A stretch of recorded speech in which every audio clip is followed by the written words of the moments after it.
Have you ever noticed that when you see someone's name, you instinctively guess their race? What if you read a story where there are no clues about the character's race? What would you do? Today, we are discussing Toni Morrison's short story Recitatif. This is a unique work because it deliberately avoids revealing the main character's races. This story challenges our assumptions and explores the unreliability of memory and the impact of social class. Author introduction. Toni Morrison was a renowned American writer who won the Nobel Prize in Literature in 1993. Her works often explore themes of race, identity, and historical trauma. Recitatif is her only short story, first published in 1983. It is considered an experiment in racial narrative because Morrison deliberately leaves Twyla and Roberta's races ambiguous, forcing readers to make their own assumptions. Background of the story. The story spans from the 1950s to the 1980s, a period of racial tension in America.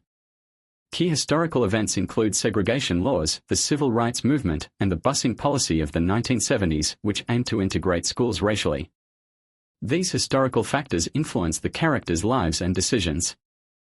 Character introduction. Twyla, narrator. Abandoned by her mother, who was sent to St. Bonnie's because she danced all night. Held racial prejudices as a child but still became friends with Roberta. Grew up to marry a firefighter and lived a middle-class life. Roberta. Also abandoned as her mother was too ill to care for her. Had trouble reading as a child but later married a wealthy IBM executive, entering the upper class. Her memory of events differs from Twyla's, affecting their understanding of the past. Maggie, foster home's cleaning lady. Disabled and unable to speak, often misunderstood and mistreated by the children.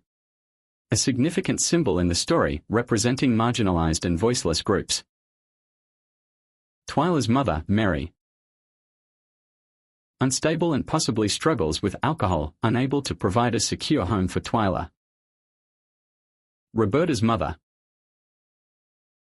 A devout religious woman who refuses to interact with Twyla's mother due to religious or racial reasons. Let's break down Recitatif using the 5 parts of the plot. Exposition. The story begins when 8-year-old Twyla and Roberta meet. Both have been abandoned by their mothers and placed in a foster home called St. Bonnie's. Despite their racial differences, they become friends. However, their mother's interactions during a visit day hint at racial tensions. Rising action. Years later, Twyla works at a restaurant and unexpectedly reunites with Roberta. By this time, Roberta has adopted a fashionable lifestyle and socializes with famous musicians, while Twyla remains an ordinary waitress. Their reunion is brief and distant. Several years later, they meet again at a supermarket. Roberta is now married to a wealthy man, while Twyla leads a middle-class life. They reminisce about St. Bonnie's, particularly about Maggie, the cleaning lady. Maggie was a disabled woman who couldn't speak and was often bullied by older girls. However, Twyla and Roberta remember her differently. Roberta insists they had participated in bullying Maggie, while Twyla has no recollection of this. This conflict over memory becomes the central tension in the story. Turning point.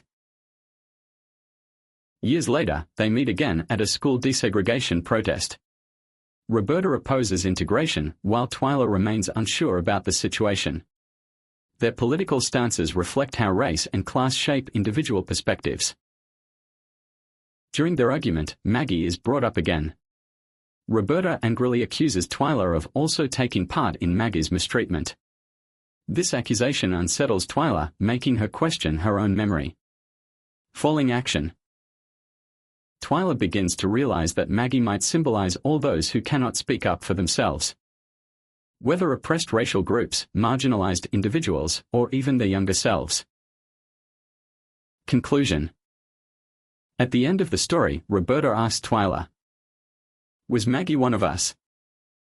This question isn't just about Maggie's race but also symbolizes the ambiguity of memory and history. The story leaves the answer open-ended, urging readers to interpret it for themselves. Recitatif raises several thought-provoking questions. The subjectivity of memory. Racial stereotypes. The symbolism of Maggie. Is memory reliable? Twyla and Roberta's conflicting recollections of Maggie reveal how personal experiences and emotions shape memory. This reflects the broader idea that history is often subjective and some truths may never be fully known. How does race influence our perceptions? By not revealing the characters' racial identities, Morrison forces readers to confront their own biases. This challenges us to reconsider how unconscious stereotypes shape our judgments. What does Maggie represent? She may symbolize all those who are overlooked and oppressed. Twyla and Roberta only realize her significance when they argue, prompting us to reflect on whether we have also ignored or participated in injustice. This story encourages us to reflect on 1. How memory shapes our understanding of the past. 2. How race and class influence our actions. 3. Whether we have unknowingly contributed to injustice. Toni Morrison once said, "All stories have a purpose." And the purpose of Recitatif is to make us rethink race, memory, and history. Hope you enjoyed this video. Thanks for watching. See you next time.